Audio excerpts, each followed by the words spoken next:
வணக்கம் நண்பர்களே, எல்லாருக்கும் வணக்கம். இந்த வீடியோல பாத்தீங்கன்னா 2019 ரிலீஸ் ஆன ஹல்லாரோ அப்படிங்கிற ஒரு குஜராத்தி படத்தை பத்தி பேச போறோம். இந்த படம் பாத்தீங்கன்னா பெஸ்ட் ஃபீச்சர் ஃபிலிம்ஸ்க்காக நேஷனல் அவார்ட்லாம் வாங்கியிருக்குங்க. இந்த படத்தோட சுருக்கமான கதை என்னது பாத்தீங்கன்னா, குஜராத்தில் இருக்கக்கூடிய ஒரு சின்ன கிராமத்துல பெண்களுக்கு எந்தவித அடிப்படை உரிமையும் இல்லை. அவங்களுக்கு பிடிச்ச ஒரு விஷயத்த சுதந்திரமா பண்றதுக்கு எந்தவித உரிமையும் இல்லை.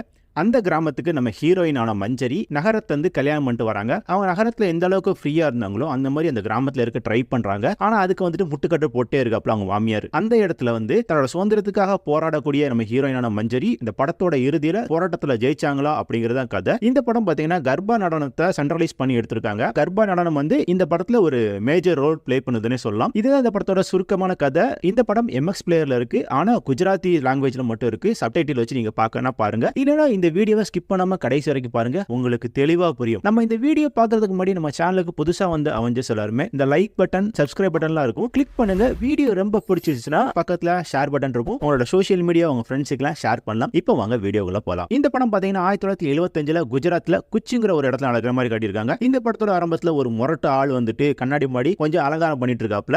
தன்னோட மீசையெல்லாம் முறுக்கிட்டு இருக்கும்போது அவனோட வீட்டம்மா கிட்ட என்னோட வாள் எடுத்து கூட அப்படி சொல்லி கேட்கிறப்பல அவனோட வீட்டம்மா கொஞ்சம் வேலையா இருக்கும் போல சரியா கவனிக்கல. இதை பார்த்து காண்டான அந்த ஆள் நான் இவ்வளவு வேகமா கேட்டுட்டு இருக்கேன், என்னோட வாள் எடுத்துக்கூட சொல்லிட்டு நீ எடுத்துற மாட்டேற. உடனே அவரோட வீட்டம்மா பயந்து போய் இன்னும் உங்களோட வாள் அப்படி சொல்லி கொடுத்தோன்னா அதை வெடுக்குன்னு புடிங்கிட்டு வீட்டை விட்டு வெளியில போறாப்ல. அப்போ அவனோட பெண் குழந்தை அப்பா நானும் உங்க கூட வரப்பா அப்படி சொன்ன உடனே டக்குனு வீட்டம்மா பார்த்து முறைச்சிக்கிட்டு இப்போ பிள்ளைகிட்ட ஒழுங்கா சொல்லி வளர்க்க மாட்டியா, எங்க எப்போ எது கேட்கணும்னு தெரியாதான் சொல்லிட்டு வீட்டம்மா கொஞ்சம் திட்டிவிட்டு அப்படி வீட்டை விட்டு வெளியில போறாப்ல. வீட்டுல அவனோட ஆம்பளை பையன் நிக்கிறாப்ல. ஆம்பளை பையனோட டர்பன் அவனோட ட்ரெஸ் எல்லாம் சரி பண்ணிட்டு அந்த பையனை கூட்டிட்டு போறாரு. போகக்கூடிய உள்ள சாமி இருக்கு. சாமி சிலையை கும்பிட்டுக்கிட்டு போறாங்க. கையில வாள் எடுத்துட்டு கொஞ்சம் வேகமா முறைச்சிக்கிட்டே போறாப்ல. கண்டிப்பா ஒரு வேட்டைக்கு போறாரு. பையனுக்கு வேட்டையாடுறது எப்படி சொல்லிட்டு ஸ்பாட்டன் படம் மாதிரி சொல்லி கொடுக்க போறாரு நினைச்சா அதான் இல்ல. இவரு அங்கேருந்து வேகமா ஊரோட சந்திக்கு போறாரு. சந்திக்கு போகும்போது தெரியுது அவரே மாதிரி எல்லா ஆண்களும் கையில வாள் எடுத்துட்டு அந்த பாரம்பரிய உடையெல்லாம் போட்டு வந்திருக்காங்க. ஏன்னா அவங்க ஊர்ல கடந்த 2 வருஷமா மழை பெய்யவே இல்லை. இந்த மாதிரி பாரம்பரிய உடையெல்லாம் உடுத்தி கர்பா நடனம் ஆடினா அவங்களோட குலசாமியோட மனசுக்குள்ள மழை பெய்யும் ஒரு நம்பிக்கை இருக்கு. இது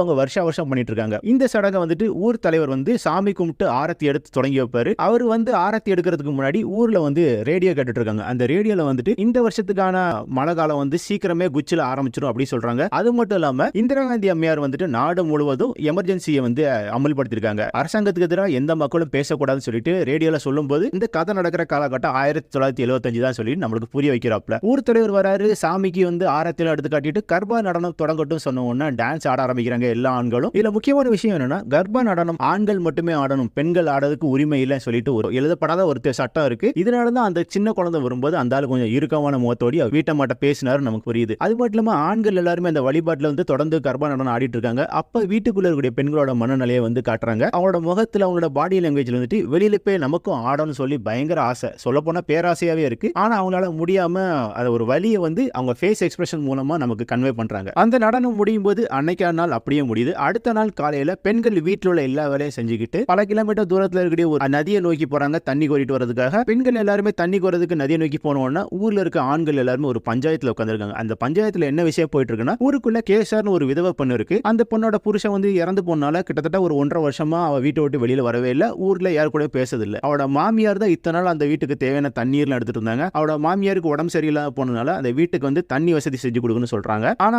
விதவை பொண்ணு வீட்டை விட்டு வெளியில தண்ணி கூற போனா எல்லா பெண்கள்ட்டையும் பேசுவா. ஆனா அந்த கேசர் புள்ள இப்படி பேசினா தெய்வ குத்தமாயிரும் சொல்லிட்டு பஞ்சாயத்துல மாறி மாறி பேசிக்கிறாங்க. அதுக்கு ஊர் தலைவர் சொல்றாரு, அது தெய்வ குத்தாகன்னு எனக்கு தெரியும், அதுக்காக கேசர் வீட்டுக்கு தண்ணி தராமலாம் நம்ம இருக்க முடியாது. இந்த மாதிரி பஞ்சாயத்துல மாறி மாறி பேசிட்டு இருக்கும்போது பகலாங்கிற கேரக்டர் சிட்டில இருந்து ஊருக்குள்ள வருது. இந்த கதையிலே ஓரளவுக்கு, அதாவது ஆண்கள் கூட்டத்துல ஓரளவுக்கு கொஞ்சம் காமன் சென்ஸ் அது மட்டும் நகரத்துக்கு போயிட்டு வரதுனா ஊர்ல நடக்கக்கூடிய நாட்டு நடப்பு கொஞ்சம் தெரிஞ்ச ஒரே கேரக்டர் இந்த பகலாங்கிற கேரக்டர் மட்டும் தான். இவங்க பேசிட்டே இருக்கும்போது பகலா சொல்றான், கேசர் வேணா வீட்டை விட்டு வெளியில போய் தண்ணி எடுக்கட்டும், ஆனா வேற யார்கிட்டயும் பேசக்கூடாது நம்ம சொல்லிடலாம் அப்படி சொன்ன உடனே பஞ்சாயத்து ஒரு முடிவு எடுத்துக்கிறாங்க. ஓகேப்பா, கேசர் வெளியில போய் தண்ணி பிடிக்க சொல்லிடலாம், ஆனா வேற எந்த பொண்ணுங்க கூட பேசக்கூடாது, நம்மளும் நம்ம வீட்டுல சொல்லிடலாம், கேசர் கிட்டே சொல்லிடலாம் சொல்லிட்டு அவங்க முடிவெடுக்கிறாங்க. பஞ்சாயத்து அங்க அப்படியே முடியுது. அது இல்லாம பகலாங்கிற கேரக்டர் ஒரு லெட்டர் வந்திருக்கு. அந்த லெட்டர்ல பாத்தீங்கன்னா அர்ஜுன்ங்கிற ஒருத்தன் தன்னோட கல்யாணத்துக்காக மிலிட்டரியில லீவ் போட்டு ஊருக்கு வர போறாங்கிற விஷயத்தையும் சொல்றான். அங்கிருந்து கட் பண்ணா நம்ம ஹீரோயின் அர்ஜுனை கல்யாணம் பண்ணிட்டு சிட்டில இருந்து அந்த கிராமத்துக்குள்ள வராங்க. கிராமத்துக்குள்ள வரும்போது இருட்டிடுது. 2 பேரும் ஃபர்ஸ்ட் நைட் ரூமுக்குள்ள போறாங்க. அப்போ அர்ஜுன் தன்னோட சட்டையெல்லாம் கழட்டிட்டு ஹீரோயின் கேட்கறான், உனக்கு ஏதாவது எழுத படிக்க தெரியுமா சொல்லி கேட்கும்போது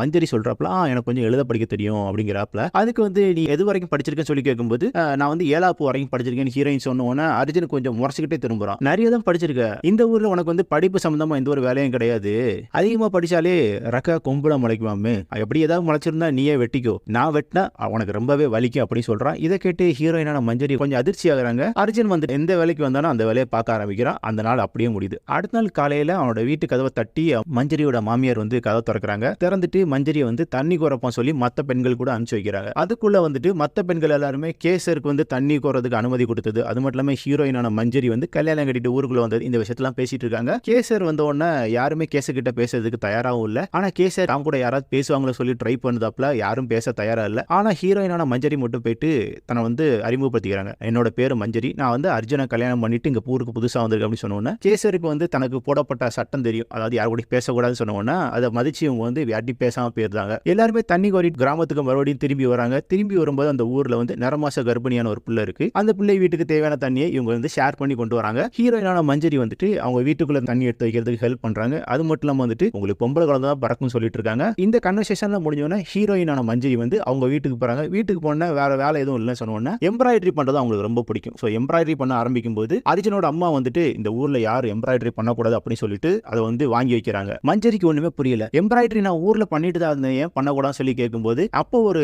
கதையை ஓப்பன் பண்றாப்ல. என்ன கதைன்னு பாத்தீங்கன்னா, இதுக்கு முன்னாடி இந்த கிராமத்துல ஒரு பொண்ணு வந்து எம்ப்ராய்டரி பண்ணிட்டு இருந்தா. அவ வந்து யாருக்குமே தெரியாம ஒரு ஆம்பளேட்டை கொடுத்து அவ எம்ப்ராய்டரி பண்ண துணியெல்லாம் வித்துட்டு இருந்தா. கடைசியில ஒரு நாள் அந்த ஆம்பளை கூடயே ஓடி போயிட்டா. அவ ஓடி போனது எங்க குலதெய்வத்துக்கு ரொம்ப கோவமா போச்சு. எங்க ஊர்ல அன்னையிலிருந்து மழை பெய்யறது, இதனால ஆத்திரம் அடைஞ்ச ஆம்பளைகள் எல்லாருமே அந்த எம்ப்ராய்டரி பண்ண வச்சிருந்த துணி அதுக்குண்டான பொருள் எல்லாத்தையுமே தூக்கி போட்டு எரிச்சிட்டாங்க. அன்னையிலிருந்து எங்க ஊர்ல யாருமே எம்ப்ராய்டரி பண்ண மாட்டாங்க சொல்றா. அது மட்டும் இல்லாம ஓடி போன பிள்ளை வந்துட்டு பக்கத்துல நகரத்துல வந்து அவங்க கூட வாழ்ந்துட்டு தான் தெரிஞ்சவன இங்க இருந்து ஆம்பளை எல்லாம் போயிட்டு அந்த பிள்ளையை கொன்னுட்டு வந்தாங்க. அந்த வால்ல வந்து அந்த பிள்ளையோட ரத்தம் இன்னும் இருந்துட்டு இருக்கு. அந்த கதையை சொல்லிட்டு கிளம்பி போறாப்ல. இதை கேட்டு அதிர்ச்சியான மஞ்சரி வந்துட்டு அதுக்கப்புறம் என்னாச்சு சொல்லி கேட்கிறா. மாமியாருக்கு புரியல, எதை கேட்கறான்னு சொல்லி கேட்கும்போது இல்ல அந்த பிள்ளையை கொன்னதுக்கு அப்புறம் ஊர்ல மழை பெஞ்சிச்சா சொல்லி கேட்ட உடனே அதுக்கு அவன் மாமியார் கிட்ட எந்த ஒரு பதிலும் இல்ல. அந்த கன்வர்சேஷன் அங்கேயே கட் ஆகுது. அந்த கன்வர்சேஷனோட அந்த நாள் அப்படியே முடியுது. அந்த நாள் முடிஞ்சவொன்னு அடுத்த நாள் வழக்கம் போல எல்லா பெண்களும் தண்ணி கோர போறாங்க. தண்ணி கோர போகக்கூடிய வழியில பாத்தீங்கன்னா அங்க ஒரு ஆள் மயங்கி கிடக்குறான். அந்த ஆளை பார்த்தோன்னா எல்லாருக்கும் கொஞ்சம் பயமா இருக்கு, யாரோ யாரையோ கொண்டு இங்க வந்து போட்டு போயிட்டாங்க சொல்லிட்டு அந்த ஆளை சீண்டாம ஒரு ஓரமா போய் தண்ணி கோரிட்டு திரும்பி வரும்போது அந்த ஆள் கொஞ்சம் அசைறான். அது மட்டும் இல்லாம எனக்கு கொஞ்சம் தண்ணி கொடுக்க முடியுமா சொல்லி கேட்கறான். மூணாவது மனுஷன் முன்னாடி நம்ம ஒரு பெண்கள் யாரும் நிக்க மாட்டா சொல்லிட்டு மத்த எல்லாருமே போயிருந்தாங்க. ஆனா ஹீரோயினான மஞ்சரி வந்து அவரை விட்டுட்டு போக மனசு இல்ல. கேச சொல்றா, நீங்க யாரும் தண்ணி கொடுக்கலன்னா நானே கொடுக்குறேன் சொன்ன உடனே அதுக்கு முன்னாடி நம்ம ஹீரோயினான மஞ்சரி போயிட்டு இல்ல நானே தண்ணி கொடுக்குறேன் சொல்லிட்டு தண்ணி கொடுக்குறப்ப அதை குடிச்ச உடனே அவனுக்கு கொஞ்சம் உயிர் வருது. முகத்தெல்லாம் கழுவிட்டு எனக்கு தண்ணி கொடுத்து உயிரை காப்பாத்தினதுக்கு நன்றி சொல்றான். அவன் பக்கத்துல பாத்தீங்கன்னா ஒரு டோலக் இருக்கு. அதை பார்த்தோன்னே ஹீரோயின் இந்த டோலக் உங்களோட தான் சொல்லி கேட்டவன ஆமா இது என்னோட தான், வாசிக்க தெரியுமா சொல்லி ஹீரோயின் கேட்க அவன் வாசிக்க தெரியும் சொல்லிட்டு கழுத்துல போட்டு அவன் வாசிக்க ஆரம்பிக்கிறான். அந்த சத்தத்தை கேட்டவனே ஹீரோயினுக்கு பழைய ஞாபகம்லாம் வருது. அந்த இடத்துல கர்பா டான்ஸ் ஆட ஆரம்பிக்கிறாங்க. அதை பார்த்தோன்னா மற்ற பெண்கள்ல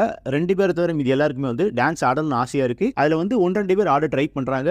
அந்த இடத்துல அவங்களோட ஊர் கட்டுப்பாடெல்லாம் வந்து மறந்து போய் அந்த இடத்துல கொஞ்சம் சந்தோஷமா இருக்கிறாங்க. இதை பார்த்து அந்த மற்ற 2 பொண்ணுங்களும் வந்துட்டு நீங்க வந்து தேவையில்லாம 3வது மனுஷனுக்கு முன்னாடி ஆடிட்டு இருக்கீங்க, இது வந்து தெய்வ குத்தம், இப்படி பண்ணா ஊர்ல வந்துட்டு சாமி தண்டிக்கு அப்படி சொல்லிட்டு பேசிக்கிட்டே போயிருந்தாங்க. நீங்க பண்ண பாவத்துக்கு இன்னைக்கு யாருக்கா வீட்டுல அசம்பாவிதம் ஆச்சுன்னா அதுக்கு நீதான் காரணம் அப்படி ஹீரோயினை பார்த்து மற்ற 2 பேர் பேசிட்டு போயிட்டே இருக்கிறாங்க. அதை பார்த்து மற்ற எல்லாருக்கும் கொஞ்சம் பயம், ஐயோ நம்ம வந்து தெரியாதனமா ஏதோ பாவம் பண்ணிட்டோம் போல, இன்னைக்கு வந்து எதுவுமே நடக்கூடாதுன்னு சொல்லிட்டு வீட்டுல இருக்கிற சின்ன குழந்தைகள் வந்து தாயத்தை சுத்தி கட்டுறது, திருநார் வைக்கிறது, அது மட்டும் இல்லாம சாமி கும்பிடுறன்னு சொல்லிட்டு அன்னைக்கு ஒரு நாள் மட்டும் அந்த வீட்டுல இருக்க எல்லா பெண்களோட நிலைமை வந்து கொஞ்சம் பரிதவிக்கிற மாதிரியே போயிட்டு இருக்கு. ஆனா அடுத்த நாள் காலையில வந்து எல்லாரும் எந்திரிச்சு பாக்குறாங்க, வீட்டுல எந்த ஒரு அசம்பாவிதம் நடக்கல. மறுபடியும் அடுத்த நாள் எல்லாருமே தண்ணி கோர போகும்போது அவங்களுக்குள்ள பேசிக்கிறாங்க, என் வீட்டுல எந்த விஷயமே நடக்கலையே, அப்ப நம்ம வந்து பண்ணது பாவம் இல்லை அப்படி சொல்லிக்கிறாங்க. அது மட்டும் இல்லாம அந்த நதியை நோக்கி நெருக்கமா போகும்போது அந்த டோலிக்கார அங்க இருந்துட்டு இருக்கிறான், அவன் வந்து மறுபடியும் வாசிக்க சொல்றாங்க. அந்த ஆளு வாசிக்க ஆரம்பிச்சோன்னா அந்த 2 பெண்களை தவிர மீதி எல்லாருமே வந்து அந்த இடத்துல எல்லா விஷயத்தையும் மறந்து சந்தோஷமா கர்பா டான்ஸ் ஆடுறாங்க. அதோடைய பாட்டு எல்லாமே நல்லா இருக்கும். அது முடிஞ்சவொன்னே அவங்க தண்ணி கோரிட்டு போறாங்க.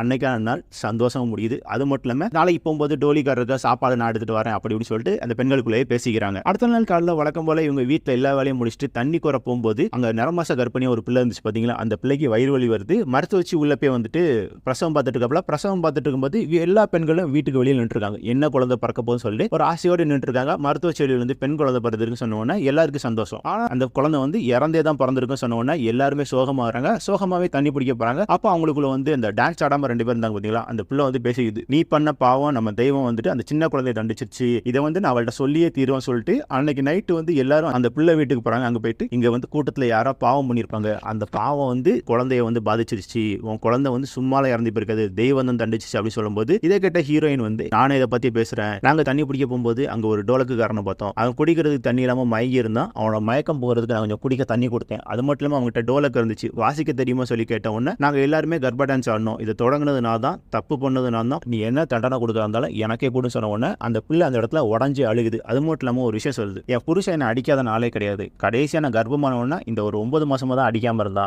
ஆனா நேற்று என்ன அடிச்சு விட்டான், அது மட்டும் இல்லாம நான் வழியில துடிச்சிட்டு இருக்கும்போது எதையுமே காதுல வாங்காம வெளியில உட்காந்து கஞ்சா குடிச்சிட்டு இருந்தான், அவன் அடிச்சனாலதான் என் குழந்தை செத்துச்சு தவிர நீங்க வந்து டான்ஸ் ஆடினாலேயோ பாவம் பண்ணனாலேயோ இல்ல, என்னோட உடம்பு சரியாகட்டும் நானும் உங்க கூட வந்து டான்ஸ் ஆடுவேன் சொன்ன உடனே அந்த இடத்துல எல்லா பெண்களும் ரியலைஸ் பண்றாங்க, நம்ம வந்து எந்த பாவம் பண்ணல, நம்மளோட ஆசையை நமக்குன்னு ஒரு சுதந்திரம் இருக்கும் அப்படின்னு சொல்லிட்டு எல்லாருமே ரியலைஸ் பண்றாங்க. அது மட்டும் இல்லாம அடுத்த நாள் எல்லாரும் காலையில தண்ணி பிடிக்க போகும்போது வீட்டுல இருக்க சின்ன பெண் குழந்தை வரைக்கும் கூட்டிட்டு போறாங்க. அங்க போன அந்த டோலக்காரனுக்கு சாப்பிடறதுக்கு சாப்பாடு எல்லாமே கொடுத்துட்டு இருக்காங்க. அது மட்டும் இல்லாம அவர் வாசிக்கும் போது ஆடாம இருந்த எல்லாருமே ஆடுறாங்க. அந்த இடத்துல எல்லாருமே வந்துட்டு அவங்களோட கட்டுப்பாடு, அவங்களுக்கு உண்டான கடமை அப்படி இப்படி சொல்லிட்டு எதுவுமே மனசுல இல்லாம வெறும் மனசோடி ஆடி அவங்களோட சந்தோஷத்தை கழிக்கிறாங்க. அது மட்டும் இல்லாம இவங்க ஆடிட்டு இருக்கும்போது தூரத்துல இந்த பகலாங்னு ஒரு கேரக்டர் இருந்து பாத்தீங்களா, அந்த பகலாங்கிற கேரக்டர் குதிரையில வந்து பாத்துடுச்சு. இதை பார்த்தோன்னே எல்லாருக்கும் பயம், இவன் போய் ஊர்ல போய் சொல்லிட்டானா அது பெரிய பிரச்சனை யாருமே சொல்லி பயம். இதை பார்த்து அந்த டோலக்காரனும் இதுக்கு மேல நான் இங்க இருந்தா சரிப்பட்டு வராது, ஏன்னா இதே மாதிரி பிரச்சனை ஏற்கனவே பார்த்திருக்கேன், நான் கிளம்புறேன் சொன்ன உடனே ஹீரோயின் வந்துட்டு அவனை கன்வின்ஸ் பண்ணி நீ இந்த ஊர்ல இரு, நீ இருந்தாதான் எங்களுக்கு தண்ணி பிடிக்க வரும்போது நீ அடிக்கிற அந்த டோலக் சத்தமும் நாங்க ஆடுற டான்ஸ்ல அந்த ஒரு இடத்துல மட்டும் தான் நாங்க கொஞ்சம் சுதந்திரமா ஃபீல் பண்ணுவேன் அப்படி சொல்லி ஏதோ பேசி கன்வின்ஸ் பண்ணிடுறாங்க. அது மட்டும் இல்லாம அந்த டோலக்காரனோட பாஸ்ட பத்தி கேட்கறாங்க. அவனோட பாஸ்ட பத்தி சொல்றான், எனக்கு வந்து ஒரு பொண்டாட்டியும் குழந்தையும் இருக்கு,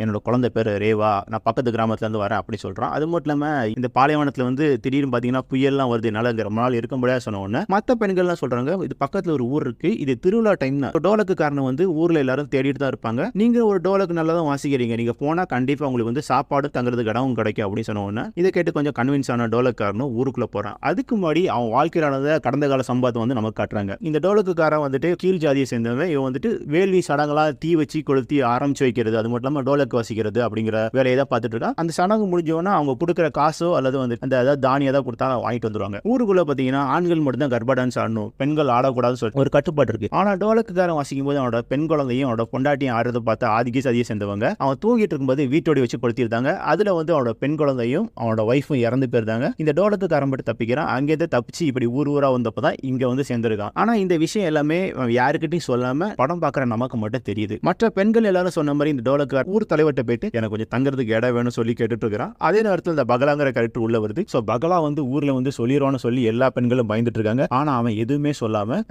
என்ன தலைவரே நீங்க வந்து இன்னும் பேசிட்டு இருக்கீங்க, பண்டிகை காலம் வர போயிட்டு இருக்கு, டோலக்குக்காரன் கிடைக்கும் படா, கிடைச்சாலும் காசு நிறைய கேட்பான், அதான் இவர்கிட்ட தான் டோலக்கு இருக்கு நல்லா தான் வாசிக்கிறாரு, பேசாம இவருக்கு வந்து தங்குறதுக்கு ஒரு இடம் கொடுத்து சாப்பாடு கொடுத்தா போதும், நம்ம பண்டிகை முடிய வரைக்கும் இங்கே இருந்துட்டு போட்டு சொல்லி ஊர் தலைவரை கன்வின்ஸ் பண்ணி பகலா ஒத்துக்க வைக்கிறான். இதை பார்த்த எல்லா பெண்களுக்கும் சந்தோஷமா இருக்கு. அடுத்த நாள் காலையில பெண்கள்லாம் சொல்றாங்க, டோலக்குக்காரன் வந்து ஊருக்குள்ள தங்கிட்டா நமக்கு அப்படியே வாசிக்க வருவாரு, அப்ப நம்மளுக்கு இருக்க ஒரே சுதந்திரம் போச்சு அப்படி சொல்லி பேசிட்டே வராங்க. இவங்க தண்ணி பிடிக்க போறதுக்கு முன்னாடி அந்த இடத்துல டோலக்காரன் நிக்கிறான். அதை பார்த்த உடனே ஹீரோயின் கேட்கறாப்ல நீங்க எப்படி இங்க வந்தீங்க சொல்லி கேட்கும்போது டோலக்குக்காரன் சொல்றாப்ல அவங்க இப்போ ஒன்று எனக்கு தங்குறது இடம் கொடுத்துருக்கலாம், ஆனா நான் ஆரம்பத்துல நாக்கு வறண்டு சாக கடந்தேன், நீங்க தான் எனக்கு தண்ணி கொடுத்து காப்பாத்துனீங்க, அப்போ உங்களுக்கு தான் முதல் ப்ரையாரிட்டி அப்படி சொல்லிட்டு அந்த இடத்துல டோலக்கு வாசிக்க ஆரம்பிக்கிறான். எல்லாருமே வந்து ஜாலியா டான்ஸ் ஆடிட்டு இருக்காங்க. ஆனா இவங்க தண்ணி பிடிக்க கிளம்புறதுக்கு முன்னாடி ஊர்ல பாத்தீங்கன்னா ஒரு பொண்ணோட அண்ணன் வந்திருப்பான். சோகமான செய்தி சொல்லுவான். என்னதுன்னு பாத்தீங்கன்னா உங்க அப்பாவும் அம்மா வயக்காட்டுல வேலை பார்த்துட்டு இருக்கும்போது மின்னல் தாக்கி இறந்துட்டாங்க அப்படி சொன்னோன்னா அந்த பிள்ளை ரொம்ப பயந்து போய் ஐயோ அப்ப நம்ம டான்ஸ் ஆடினால ஏதோ பாவம் ஆகி போச்சு, தெய்வ குத்தம் ஆயிடுச்சு அப்படி சொல்லிட்டு அந்த பிள்ளை பயந்து போய் அங்க நடந்த எல்லா விஷயத்தையும் வந்து அந்த மாமியாட்ட சொல்லுது. இந்த மாமியாட்ட போயிட்டு நடந்த எல்லா விஷயத்தையும் சொன்னோன்னா அந்த மாமியா செம கடுப்பாயி அவரோட வீட்டுக்காரர் அது மட்டும் ஊர்ல எல்லா ஆம்பளையும் கூப்பிட்டு இந்த பொம்பளைலாம் தண்ணி பிடிக்க சொல்லிட்டு கர்ப்பம் ஆடிட்டு இருக்கு, இதனாலதான் ஊர்ல மழை பெய்யல சொன்ன உடனே ஒட்டுமொத்த ஆம்பளையில வந்துட்டு தண்ணி பிடிக்கிற இடத்த நோக்கி வராங்க. அங்க பெண்கள் எல்லாருமே டான்ஸ் ஆடிட்டு இருக்காங்க. எல்லா பெண்களையும் வீட்டுக்குள்ள கூட்டிட்டு போயிட்டு வெளியும் எடுத்து விடுறாங்க ஆம்பளைங்க எல்லாம். அது மட்டும் இல்லாம இவங்க டான்ஸ் ஆடுறதுக்காக டோலக்கு வாசம் பாத்தீங்கன்னா அவனோட கை காலெல்லாம் கட்டி ஊர் சந்தில கொண்டு போறாங்க. அவனை கொலை பண்றதுக்கு ஒருத்தன் வாள் எடுத்துட்டு வேகமா வரும்போது ஊர் தலைவர் தடுக்கிறாரு. ஏன்னு பாத்தீங்கன்னா இன்னைக்கு தான் பண்டிகையோட கடைசி நாள், இன்னைக்கு பண்டிகை நல்லபடியா முடியட்டும், இவனை நம்ம தெய்வத்துக்கு பலி கொடுத்தலாம் சொல்லி ஒரு முடிவு எடுக்கிறாங்க. அன்னைக்கு நைட்டு பண்டிகையோட கடைசி நாள், தெய்வத்தெல்லாம் நல்ல வழிபாடு எல்லாம் முடிச்சோன்னா அவனை கொல்றதுக்காக வாள் எடுத்துட்டு ஊர் தலைவர் வராரு. அப்போ பகலாங்கிறவன் வந்துட்டு அவனோட கடைசி ஆசையை கேட்டுட்டு அவனை பலி கொடுங்கன்னு சொல்றான் பகலா. இதை கேட்டதான் ஊர் தலைவர் உன்னோட கடைசி ஆசை என்னன்னு சொல்லி கேட்கறாப்ல. அவன் டோலக்காரன் சொல்றான் என்ன உயிரோடு எரிச்சிடுங்க சொன்ன உடனே ஒருத்த வேகமா போய் தீ மூட்ட ஆரம்பிக்கிறான். அது மட்டும் இல்லாம நான் சாகர வரைக்கும் டோலக்கு வாசிக்கிட்டே இருக்கேன், எப்ப என் டோலக்கு கிழியுதோ என்ன அப்படியே எரிச்சிடுங்க சொல்லி அவனோட கடைசி ஆசையை சொல்றான். ஊர் தலைவரும் ஒத்துக்கிறாரு. அந்த இடத்துல அவன் டோலக்கு வாசிக்க ஆரம்பிக்கிறான். அவன் டோலக்கு வாசிட்டே இருக்கும்போது ஊரில் ஒட்டுமொத்த ஆம்பளையில அவனை சுத்தி இருக்கிறாங்க. ஹீரோயினான மஞ்சரி அந்த டைம் வீட்டுக்குள்ள இருந்து ஒரு அடி எடுத்து வெளியில் வைக்கிறாங்க. இதை பார்த்து அவனோட புருஷன் அர்ஜுன் வந்துட்டு நீ ஒழுங்கா வீட்டுக்குள்ள பேரு இங்க வராது அப்படின்னு சொல்றான். ஆனா நம்ம ஹீரோயின் வந்து அதை கேட்காம மறுபடியும் வீட்டை விட்டு வெளியில வந்துருந்தாங்க. வீட்டை விட்டு வெளியில வரும்போது